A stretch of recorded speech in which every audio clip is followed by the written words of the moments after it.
지난 5주 동안 엘리야 이야기, 왜 엘리야인가, 이렇게 함께 여러분들과 잠시 로마서를 떠나서 이 시대적 상황에 우리가 어떤 신앙생활을 해야 되는지를 함께 살펴보았어요. 다시금 로마서로 돌아오는데 로마서의 2부라고 이야기할 수 있습니다. 편의상 제가 그렇게 부르는 거예요. 1부인 1장에서 8장까지는 우리가 믿음으로 의롭다함을 받는 칭의와 더불어 성령을 통한 예수 그리스도 닮은 삶을 살아내는 성화까지 집중적으로 사도 바울이 우리에게 얘기해 주었습니다. 그리고 이 칭의와 성화의 근거는 우리를 향한 하나님의 영원한 사랑입니다. 우리가 의롭다함을 입는 것, 죄인인 우리가 예수 그리스도의 형상을 닮게 하기 위하여 우리 안에 성령이 들어와 계신 것, 모두 다 하나님의 은혜와 사랑이라는 것입니다. 그 하나님의 사랑은 성도된 우리를 영원까지 안전하게 하십니다. 왜 그런가 하면은 하나님의 그 사랑이 우리의 상태와 상관없이 믿음이 있는 우리를 영원까지 그 사랑 안에서 보존하고 그 사랑 안에 거하게 하시는 특별한 은총을 베풀어 주기 때문에 그렇습니다. 그래서 로마서 8장 끝절인 39절은 이렇게 끝을 맺고 있어요. 어떻게 끝을 맺고 있냐면 시작. 높음이나 깊음이나 다른 어떤 피조물이라도 우리를 우리 주 그리스도 예수 안에 있는 하나님의 사랑에서 끊을 수 없으리라. 아멘. 우리를요 하나님의 사랑에서 끊을 수 있는 것이 아무것도 존재하지 않는다. 하나님의 사랑 때문에 우리가 영원토록 성도된 우리가 안전하게 이 땅 가운데서 살아간다는 것입니다. 육체적 안전이 아니라 우리 구원에 대한 보증, 우리 구원이 그만큼 확실하다는 거죠. 예수 그리스도를 믿게 된 것이 얼마나 큰 은혜냐라고 하는 것을 저와 여러분들이 다시 생각해야 됩니다. 그런데 9장에서 11장까지는 이제 하나님의 그 영원한 사랑이 유대인들에게는 어떻게 적용되느냐라고 하는 문제를 9장, 10장, 11장에서 다루고 있어요. 여러분 조금 더 딱딱하겠지만 조금 로마서를 펼쳐놓고 생각을 해봅시다. 무엇을 생각하자고 여러분들에게 제안을 드리냐면, 로마서는 우리가 잘 아는 대로 로마에 있는 이방 교인들에게 쓰여진 거예요. 로마에 세워져 있는 이방 교인 로마 교회에게 주어진 것이 로마서 아닙니까? 그런데 이 로마서의 9장, 10장, 11장 무려 석 장에 걸쳐서 유대인에 관한 이야기, 이스라엘의 공동체에 관한 이야기가 그렇게 쓰여져 있어요. 이건 굉장히 우리에게 아주 뭐라고 할까요? 충격적인 일이기도 해요. 왜 이방인들을 위한 서신 가운데 유대인 이야기가 그렇게 중요하게 언급되고 있는 것일까요? 여러분, 이 본문을 생각하시면서 제가 여러분들에게 로마서를 좀 생각해 보자라고 하는 말씀이, 우리에게 1장에서 8장까지 믿음으로 의롭다함을 받는다, 우리가 성령의 은혜로 그리스도 예수를 닮아가는 성화된 최고의 삶을 살아간다. 여러분, 그 사랑 안에서 우리에게 임한 최고의 축복은 우리가 예수 닮아간다는 거예요. 물론 세상의 것 잘되고 형통하는 것도 은혜와 복이라고 이야기할 수 있지만, 우리 기독교인들이 누릴 수 있는 최고의 복은 예수 닮은 삶입니다. 우리에게 믿음을 주시고 십자가 구속의 은혜를 주셔서 나에게 찾아와 주셔서 죄인된 나를 성전 삼고 거하시는 성령이 우리에게 강력하게 촉구하시는 것은 예수 닮은 삶, 우리의 변화죠. 근데 그 변화가 여러분 초점이 누구에게로 맞춰져 있느냐면 예수를 믿는 우리 모두에게요. 그렇다고 한다면 예수 그리스도를 위하여 하나님께서 선택한 유대인들은 어떠냐라고 하는 거죠. 왜 유대인들 이야기가 이만큼 심각하게 여러분들에게 다시 회자되어야 하냐면, 우리가 잘 아는 대로 유대인들은 예수 그리스도를 믿지 않았어요. 오늘은 유대인들이 그렇게 가지고 있는 예수 그리스도를 믿을 만한 특권이 정확하게 4절과 5절에 8가지나 기록되어 있어요. 그럼에도 불구하고 예수 그리스도를 믿지 않아요. 그러면 예수 그리스도를 믿음으로 말미암아 구원받고 의롭게 되는 것과 하나님의 언약 안에 있다고 하는, 약속들 안에 있다고 하는, 율법까지 주어져 있다고 하는 그들은 하나님의 구원을 어떻게 받아들여야 되는가? 그들은 과연 구원받은 백성인가 심판받은 백성인가 라고 하는 이야기를 사도 바울이 심각하게 이 석장에 걸쳐서 질문을 통해서 우리에게 그렇게 던져주고 있습니다. 이 관계를 좀 생각해 보면서 제가 이런 생각을 했어요. 로마서 1장에서 8장까지는 9장, 10장, 11장을 위한 사도 바울의 교리적 토대이구나.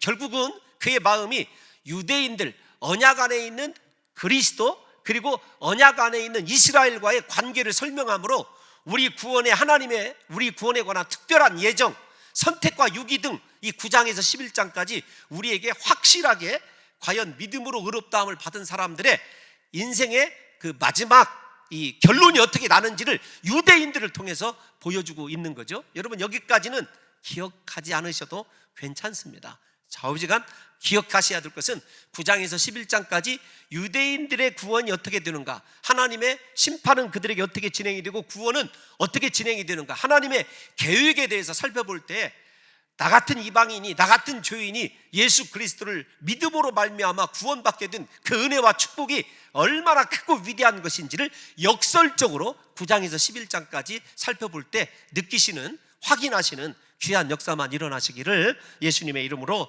축원합니다.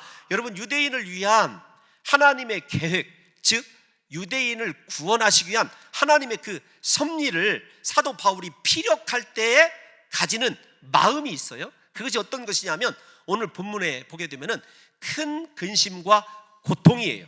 이 큰 근심과 고통이라고 하는 것을 살펴보게 되면 유대인 때문에, 특별히 예수 그리스도를 믿지 않는 유대인들 때문에 사도 바울이 얼마나 크게 이 마음에 상심하고 있는지를 여러분들과 제가 아셔야 됩니다.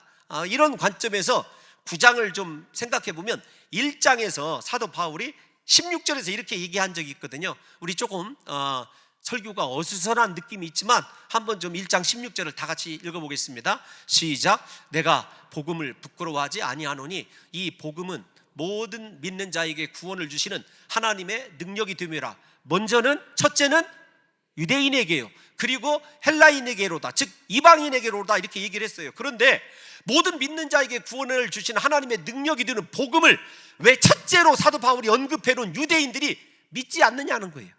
이것 때문에 사도 바울이 심령에 큰 근심과 고통을 하고 있어요. 여러분, 우리 1절과 2절이 우리말 성경에는 하나로 이렇게 기록이 되어 있더라고요, 한 절로. 그런데 원어 성경에는 사실은 저 1절이 1절과 2절로 나뉘어져 있어요. 우리가 한번 보게 되면 다 같이 한번 다시 읽어볼까요? 시작. 내가 그리스도 안에서 참말을 하고 거짓말을 아니하노라. 나에게 큰 근심이 있는 것과 마음에 그치지 않는 고통이 있다, 멈춰지지 않는 고통이 있다는 거예요. 큰 근심이 있다라는 거예요. 왜냐하면 모든 믿는 자에게 구원을 주시는 하나님의 능력인 복음을 먼저 유대인에게 약속되어져 있는데 그 유대인들이 그 복음을 믿지 않는 거예요. 즉 쉽게 얘기하면 예수 그리스도를 왜 영접하지 않느냐라고 하는 문제 때문에 사도 바울이 큰 근심을 하고 있을 뿐만 아니라 그의 심령 안에서, 마음 안에서 고통이 멈춰지지 않는 거예요. 현재 진행형 아닙니까? 이걸 우리 사랑하는 성도 여러분들과 제가 살펴보고자 하는 것입니다. 여러분, 이렇게 사도 바울의 심령 속에 큰 고통으로 다가오는 예수 그리스도의 십자가 복음에 대하여 유대인들이 거절하는 이것과, 그러면 하나님이 그들을 선민으로 택하셔서 하나님의 백성 삼으신 언약 안에 있는 이스라엘은 어떤 관계에 있느냐라고 하는 것을 사도 바울이 11장까지 우리에게 설명해 줌으로 말미암아 하나님의 선택의 은혜를 우리가 누리게 된 것 다 하나님의 은혜라는 사실을 역설적으로 그가 강조한다고요. 그러면서 그는 유대인들의 이 구원받기를 간절히 원하는 마음을 가지고 먼저 그가 피력하는 것은 자기의 심령이에요. 자기의 진실함입니다. 쉽게 얘기하면 내가 참말을 한다, 부정형으로 거짓말을 하지 않는다, 내 양심에서 어떻게 진실하게 증거하는지 성령이 증인이시다. 다른 말로 표현하면 하나님이 내가 지금 너희에게 권하는 이 말, 예수 그리스도를 믿고 구원 얻기를 바라는 이 마음이 얼마나 진실한지에 대하여 성령까지 내 양심 속에서 증언하고 있다. 그만큼 진실하다라는 것이죠. 사도 바울이 상당히 절박한 마음을 가지고 제발 좀 내 얘기를 들어줘라, 내 이야기가 진짜이니까 좀 들어주라고 그렇게 사정하고 있는 것 아니겠습니까? 여러분, 그 사도 바울의 비장하고 진실함을 이렇게 증명하기 위한 두 번째 단계가 있어요. 그것이 무엇이냐면, 이제 심령 속에서 자신의 지금부터의 증언이 그렇게 진짜이고 참말이고 거짓이 아니고 성령까지 역사할 때 유대인들을 뭐라고 호칭하냐면, 3절에 보면 그들을, 유대인들을 말입니다, 내 형제여 고륙 지친이다, 이렇게 얘기를 해요. 고륙의 친척이다. 그러니까 뭐냐면 뼈로 이루어진, 한 뼈로 이렇게 태어난 가족이라고 그렇게 이야기하고 있는 것이죠. 그러면서 뭐라고 얘기했냐면, 내가 너희를 위하여 내 자신이 저주를 받아 그리스도에게서 끊어질지라도 원하는 바로라. 무엇을 원한다고요? 복음을 받아들이고 예수 그리스도 믿기를 간절히 원한다는 것입니다. 근데 여러분, 저 본문 가운데 저주를 받는다라고 하는 저 단어는 아나데마라고 하는 단어인데 어떤 뜻이냐면, 내 영혼과 육체까지도 지옥에 던져지는 멸망을 받아도 좋다라는 뜻이에요. 사도 바울은 하나님의 이런 심판이 자기에게 오는 한이 있을지라도 자기의 동족인 이스라엘 백성이 모두 다 예수 그리스도를 믿고 구원받을 수만 있다면 기꺼이 내가 그렇게 하겠다는 것입니다. 여러분, 우리가 잠시 사도 바울의 입장을 좀 생각해 보십시다. 그리스도에게서 끊어진다라고 하는 이 단어 때문에 그러는데, 사도 바울이 예수 그리스도를 얼마나 사랑하는지 바울 서신에 보게 되면 자신의 생명보다도 소중한 존재가 그리스도 예수였어요.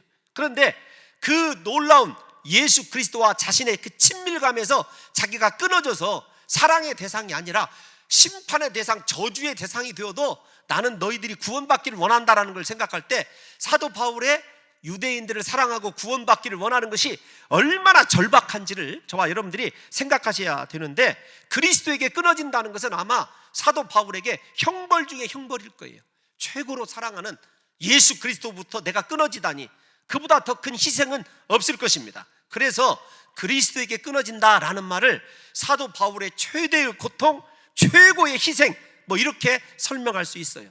유대인들을 위해서 내가 최고로 고통당하고 최대의 희생을 해도 내가 너희들만 예수 믿고 구원받을 수 있다고 한다면 내가 기꺼이 그 길을 달려가겠다라고 하는 것이 사도 바울의 강력한 의지라는 것이죠. 여러분, 이 부분을 좀 생각을 해보면서 제가 이 사도 바울과 모세를 좀 비교하게 되었어요. 우리가 잘 아시는 출애굽기 32장에 보게 되면 모세 이야기가 나옵니다. 모세가 시내산에서 하나님께 율법을 받아가지고 내려올 때 이스라엘 백성들이 금송아지 신상을 만들어요.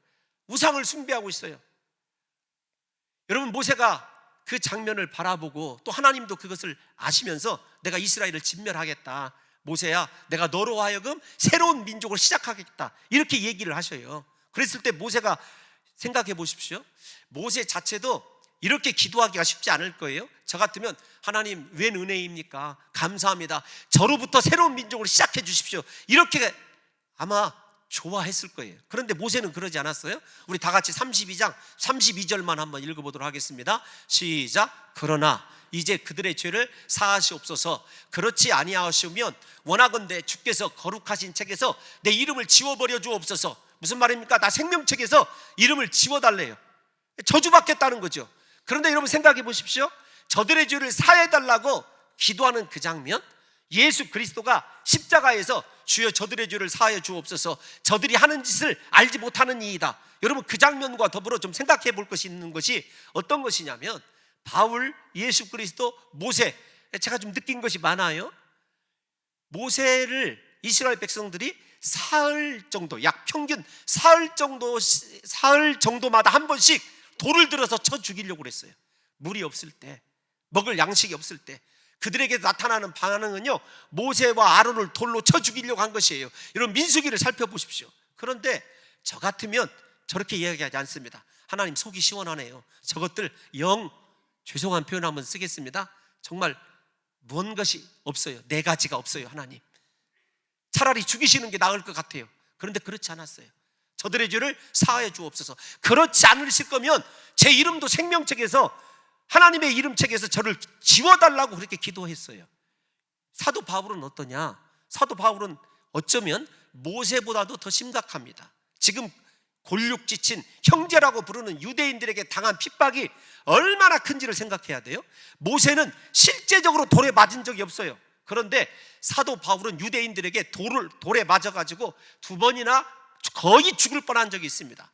40에 하나 가면 태장을요 3번 만났어요. 3번 맞았습니다. 가는 곳마다 유대인들이 쫓아와서 사도 바울의 모든 사역을 거의 평생입니다. 사도 바울을 가장 힘들게 한 사람이 이방인들이 아니었어요. 유대인들이었습니다. 그런데 그 유대인들을 향하여 뭐라고 얘기하고 있냐면, 그들이 내 골육 지친이다, 골육의 친척이고 내 형제다. 그러면서 뭐라고 얘기하냐면, 내가 그리스도에게서 끊어질지라도 그들만 구원받을 수 있다고 한다면, 주님, 제가 기꺼이 그리스도에게서 끊어지고 하나님께 멸망받는 그 길을 제가 선택하겠습니다. 여러분, 이거 이해가 가시느냐고요. 여러분, 유명한 사도 바울의 이런 모습을 보면서 이런 이야기가 있어요. 이스라엘은 바울을 버렸으나 바울은 이스라엘을 버리지 않았다. 바울은 이스라엘을 끝까지 사랑했습니다. 자기를 괴롭히고 핍박하고 순간순간마다 죽이려고 혈안이 되어 있던 그 사람들을 사랑하되 끝까지 사랑했다는 거예요. 앞에서 인용한 대로 예수님께서 원수를 사랑하라라고 하는 말씀을 진짜 실천하고 있었어요. 사도 바울의 유대인을 향한 이 사랑이 바로 예수님의 사랑 아닙니까? 예수님의 사랑에 사로잡혀서 사역하기 때문에 그토록 자신을 핍박하고 박해하는 유대인들조차 끝까지 사랑할 수 있었던 거죠. 이 사랑의 출발점이 어디인 줄 아세요? 바로 로마서 8장 우리가 서론에서 읽었던 그 부분이에요. 하나님의 그 넘치는 사랑, 끊을 수 없는 그 사랑을 확신하고 그 사랑이 자신 안에서 저수지처럼 가두어져 있는 것이 아니라 그 사랑을 온 사람들에게 흘려보냈는데, 심지어 자기 자신을 죽이려 하는 원수들에게까지 그 사랑을 아낌없이 흘려준 사람이 누구냐면 사도 바울인 거죠. 여러분, 마르틴 루터가 이 부분을 주석하면서 이렇게 이야기를 했어요. 저주받은 자들을 구원받게 하기 위해서 어떤 사람이 자진해서 저주받기를 바란다는 것은 실로 엄청난 사건이다. 저주받았어요? 자기를 핍박하는 자들입니다. 그런데 그들을 위해서 내가 저주받을 테니 하나님 저들을 구원해달라고 기도하는 사도 바울의 그 사역의 심정을 저와 여러분들이 생각해 봐야 된다는 것입니다.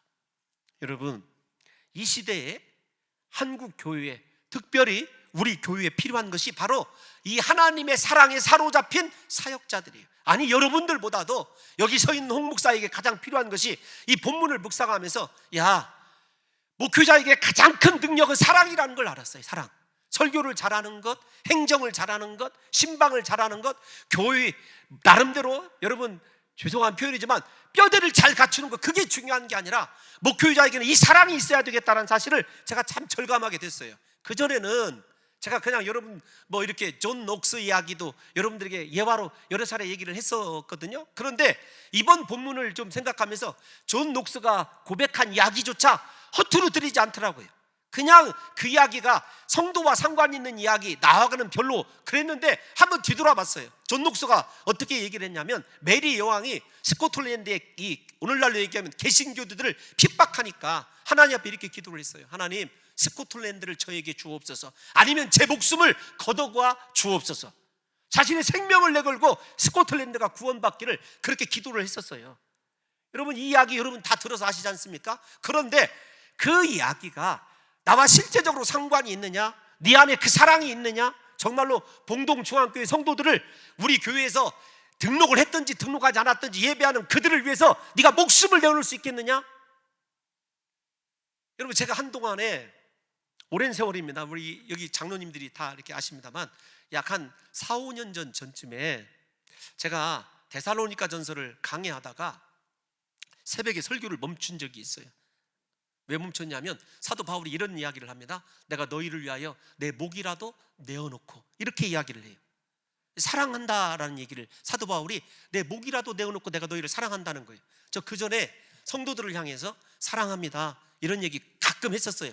아니, 그리고 성도님들에게 메시지를 보낼 때도 남자가 되었건 여자가 됐던 사랑하는 누구 집사님 이렇게 했었는데, 그 뒤로는 제가 사랑이라는 단어를 쏙 뺐어요. 성도들 앞에서도 사랑합니다 이야기를 잘 못했어요. 제가 하는 사랑 이야기는 값싼 그냥 입에 붙은 말이고, 사도 바울은 정말로 교회와 성도를 위해서 자신의 목을 내어놓고 사랑하고 있었다니까요. 그런데 오늘 본문에 보면 그 사랑이 실제적인 것을 우리가 알 수가 있어요. 여러분, 이것을 생각하면서 목회자로서 제가 이렇게 일부 때도 솔직히 고백을 했습니다. 저 봉동 중학교 정말 사랑해요. 제가 여러분들에게 어떻게 사랑하는지를 자세히 이야기할 수는 없지만 사랑합니다. 그런데 심지어 성도 한 사람 한 사람을 위해서도 목숨을 내놓을 수 있느냐라고 하는 말에는요, 죄송하지만 아직까지 자신이 없어요. 아니, 그럴 사람도 있어요, 제가 저 성도라고 한다면. 그런데 그게 일반적이진 않아요, 여러분. 이게 제 솔직한 심정이거든요. 여러분들에게 무언가를 조금 감정적으로 이모션하게 여러분들에게 호소하기 위해서 그런 것이 아니라 제 속에 있는 고민이고 딜레마예요, 이게.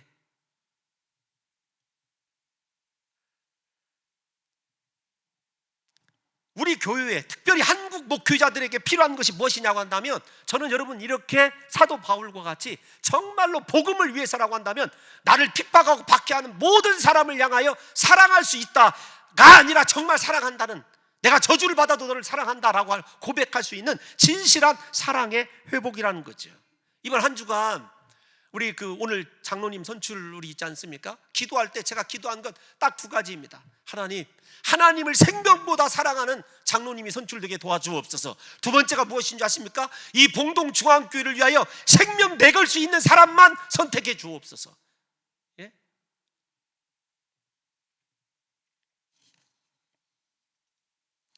사랑 없는 기도가 얼마나 공허한 메아리라고 하는 것을 이번에 이 말씀을 통해서 제가 훨씬 더 저 자신을 돌아보게 되었습니다. 사랑 없는 사역이 자기 만족에 지나지 않는구나 라고 하는 사실을 깨닫게 된 거예요. 여러분, 이거 제 문제뿐만 아니라 여러분들도 함께 지금 이 고민해 봐야 됩니다. 우리가 아무리 열심히 예배드리고 헌신한다 할지라도 사랑이 없으면은요, 아무런 의미가 없는 거예요. 예? 그리스도 예수는 나를 위하여 목숨을 버렸는데 나는 그리스도 예수를 위하여 목숨까지 버리며 사랑할 수 있느냐고요. 사도 바울이 유명한 고린도전서 13장 사랑장에서 3절에서 이렇게 고백을 합니다. 다 같이 한번 읽어볼까요? 시작. 내가 내게 있는 모든 것으로 구제하고 또 내 몸을 불사르게 내줄지라도 사랑이 없으면 내게 아무 유익이 없느니라. 영적인 아무런 하나님에게 유익을 드릴 수 없다는 이야기죠. 그런데 중요한 게 있어요. 무엇이냐면, 사랑 없이도 내 모든 것으로 구제할 수 있구나, 열심으로 구제할 수 있더라고요. 사랑 없이도요, 내 몸을 불사르게 내줄 수 있더라고요. 이것이 어쩌면 오늘날 우리가 빠지기 쉬운 함정이 아닌가, 신앙의 오류가 아닌가 생각을 하게 된 거죠. 내가 열심으로 예배드리고 새벽 예배 매일 드리고 금식도 하고 때로는 전도도 하는데 그 속에 정말 사도 바울처럼 온갖 핍박과 박해가 있어도 예수 그리스도를 사랑할 뿐만 아니라 그 대상을 사랑하고 있느냐예요. 왜 내 전도에 그렇게, 제가 전도하는 사람이 있거든요. 지금 28년째 전도하고 있는데 전도가 되질 않아요. 이 말씀을 묵상하면서 제가 뒤돌아봤어요. 왜 전도가 되지 않았을까? 여러분, 저 가끔 전도합니다. 제가 전도하신 분들도 세례 이렇게 베풀고 그럴 때 얼마나 목회자로서 행복한지 몰라요. 지금도 전도는 해요.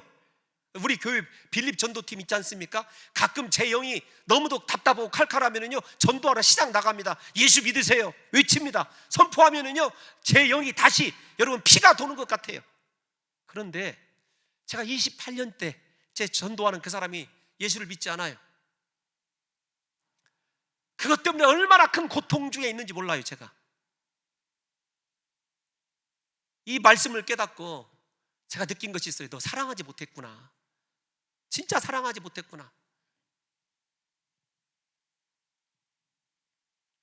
사랑이 없는 열심은 종교적 행위이지 여러분, 주님께 유익이 되고 기뻐하실 수 있는 거룩한 재물이 되지 않더라고요.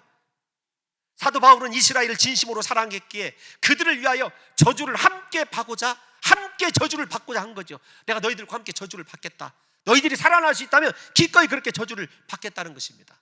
여러분, 제가 이번 이렇게 설교를 준비하면서 떠올렸던 한 인물이 있어요. 성경의 인물이 아니라 지금 신종 코로나 바이러스가 발병한 우한 지역에 그 사실을 처음으로 인지했던, 그리고 사유에 코로나 바이러스가 발생했다고 밝혔던 리원량이라고 하는, 중국 발음이라 리원량이라고 하는 의사예요.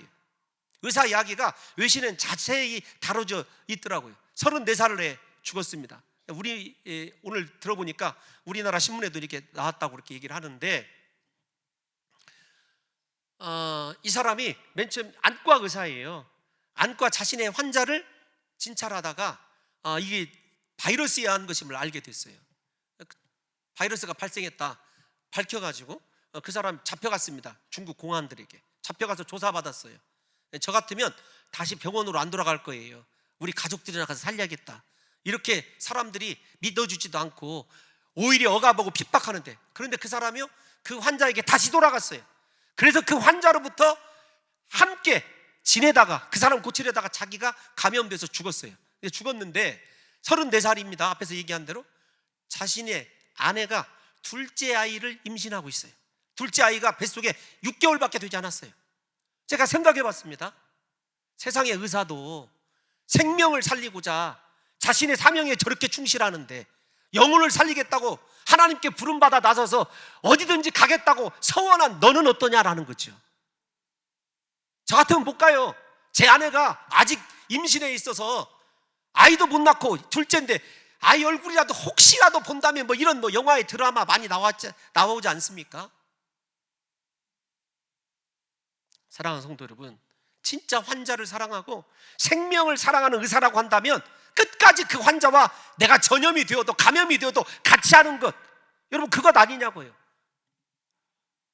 우리는 영혼을 담당하고 하나님 앞에서 그렇게 십자가 은혜로 말로 할 수 없는 은혜를 받아 누리고 살아간다고 하면서도 우리가 껍데기뿐인 지금 유대인들과 동일하게 종교적 행위는 살아있는데, 우리 속에 나 같은 죄인을 구속하신 예수 그리스도의 십자가 은혜가 내 삶의 모든 것이 되어지고, 정말로 나는 그렇게 영혼을 사랑해서 하나님을 사랑해서 그렇게 헌신하고 충성하고 사역하고 예배하고 있는지를 생각해 보자는 것입니다.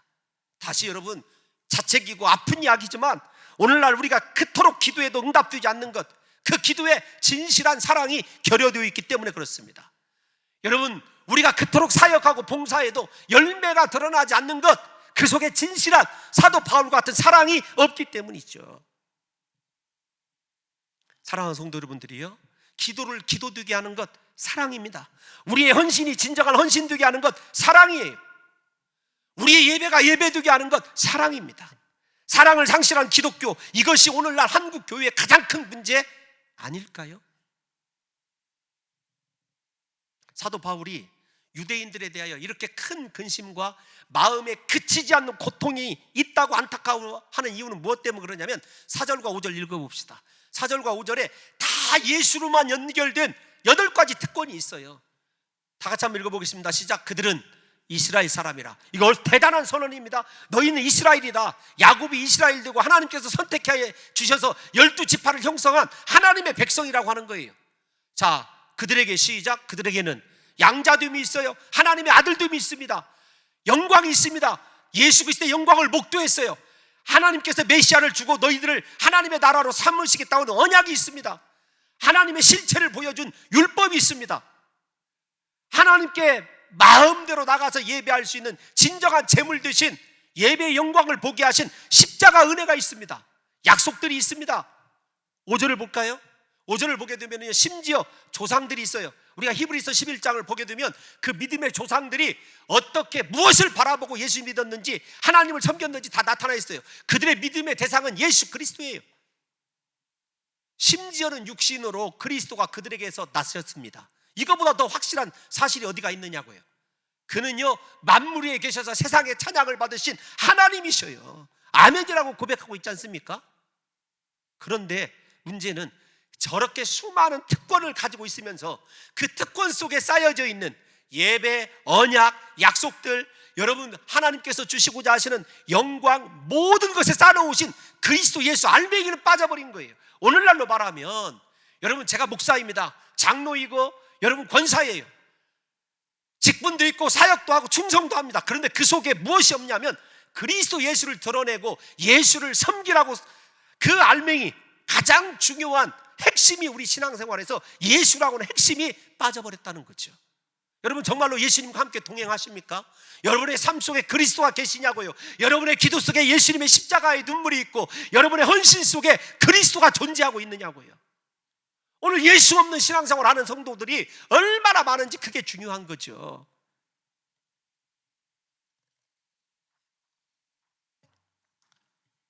사실 이 이야기는요, 사도 바울의 이야기이기도 합니다. 수많은 특권들을 가지고 있으면서도 예수 그리스도를 발견하지 못한 이야기가 사도 바울의 이야기라고요. 빌립보서 3장 5절에서 7절을 읽어보게 되면 사도 바울이 이렇게 얘기하죠. 나는 이스라엘 족속이다, 베냐민 지파이다, 히브리인 중에 히브리인이다, 율법으로는 바리새인이고 율법의 의로는 내가 흠이 없는 자다.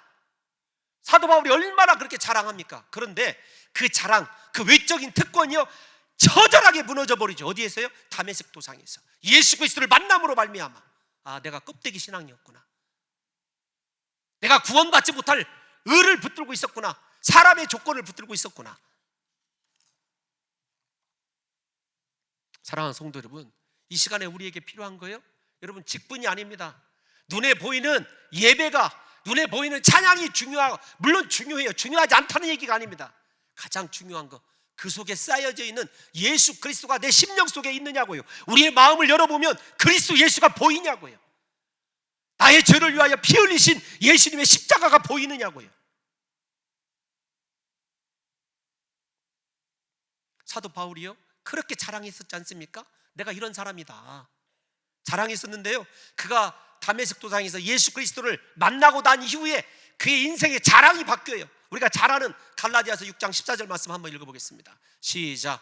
그러나 내게는 우리 주 예수 그리스도의 십자가 위에 결코 자랑할 것이 없으니 그리스도로 말미암아 세상이 나를 대하여 십자가에 못 박히고 내가 또한 세상을 대하여 그러하니라. 여러분, 우리의 마음이요, 어디에 빼앗겨 있죠? 세상에 빼앗겨 있지 않습니까?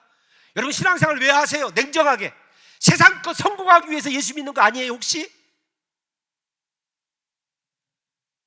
내가 누구인데, 내가 직분이 무엇인데, 우리 집안이 4대째 예수 믿어오고, 여러분, 그거 아무 쓸데없는 거예요. 내가 십자가에 예수님과 함께 못 박혀 죽고 내 정말로 자랑할 것이 나 같은 죄인을 구속하신 예수님의 십자가밖에 없노라고 선언하고 고백하면서 정말로 내가 붙들고 있는 것이 그리스도의 십자가, 그거밖에 없다라고 선언할 때까지 우리는 죄송하지만 진정한 예수님의 제자라고, 청직이라고 이야기할 수 없는 것입니다. 저는 이 시간에 사랑하는 성도 여러분들과 제가 사도 바울의 이 큰 근심과 고통을 통해서 우리 자신의 영적인 상태를 돌아봐야 된다고 생각해요. 여러분 안에 정말로 십자가, 그 은혜, 그 사랑이 있습니까? 십자가만 자랑하고 싶은 열정이 있느냐고요. 다시 반복해서 죄송하지만 아무리 지금까지의 우리의 외적으로 보일 수 있는 영적인 특권들이 대단하고 직분을 통한 업적과 하나님 앞에서 헌신한 것이 위대하다 할지라도 그것이 우리의 구원의 보증이 되지 못한다고요. 오직 구원은 한 길입니다. 구원은 오직 한 길이에요. 예수 그리스도입니다. 내가 예수님과 함께 십자가에 못 박혀 죽어야 되고, 내가 그 사랑에 매여서 모든 세상의 껍질 다 벗어버리고 주님 앞에 온전히 처절한 회개의 죄인의 자리를 벗어난 회개의 모습으로 서 있지 않으면, 회개한 심령으로 서 있지 않으면 여러분, 우리가 구원받은 백성이라고 이야기할 수 없는 거예요. 저는 우리 사랑하는 성도 여러분들에게 고백하고 또 고백하고 싶습니다. 저도 여러분들을 그토록 사랑하고 싶고 사랑하기를 원하고 한 주간 기도한 것이 바로 이거예요.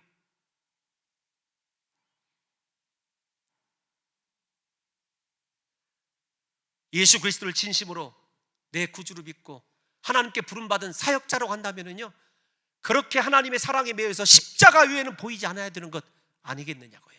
저와 우리 사랑하는 봉동중앙교회 성도들이 주님 오시는 그날까지 부디 지금 붙잡고 있는 세상 것 다 내려놓으시고, 또 하나 나를 힘들게 하고 아프게 하고 나를 상처받게 하는 그 사람들조차도 하나님의 귀한 영혼으로 보여서 그들을 위하여 내 목숨을 던질 수 있는 사도 바울의 이 거룩한 사랑의 형상이 우리 안에서 회복되지 않는 한, 여러분, 우리가 진정한 구원받은 백성이라고, 성화된 존재라고, 믿음으로 의롭다함을 받은 존재라고 결코 이야기할 수 없다는 사실을 깨달으셔서 부디 이번 한 주간 우리 사랑하는 성도 여러분들이 주님 내게 십자가 은혜를 회복시켜 주옵소서. 주님의 십자가만 자랑하기를 원하고 내 안에 다른 것 세상 것이 아니라 오직 나의 죄를 위하여 못 박혀 죽으신 예수 그리스도의 십자가 그 은혜와 그 사랑이 자리함으로 말미암아 남은 생에 그 사랑으로 하나님을 경배하고 이웃을 섬기며 이 교회 공동체를 위하여 헌신하기로 결단하시는 귀한 역사만 있으시기를